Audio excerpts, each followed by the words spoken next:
Hello, আসসালামু আলাইকুম। সবাই কেমন আছেন? যদিও খেতে বসেছি, খেতে বসে সালাম দিতে নেই। বিসমিল্লাহির রহমানির রহিম। উম, এখন রাত হয়ে গিয়েছে। রাত প্রায় 9:30টার মতো বাজে। 9:30টা না, 8:30টার বেশি। আমি রাতে কি দিয়ে খাচ্ছি বলেন তো? শাক দিয়ে ভাত মাখিয়ে নিয়েছি।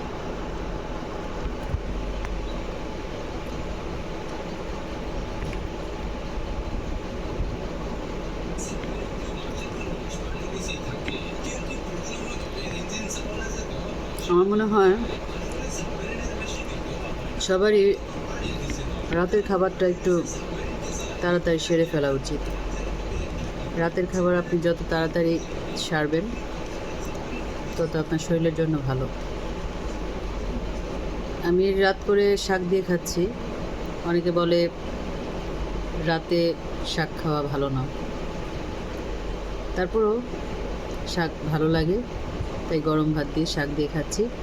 তরকারি নেই, তরকারি নিব। তরকারিটা নিয়ে আপনাদের সাথে আবার দেখা হবে। Thank you.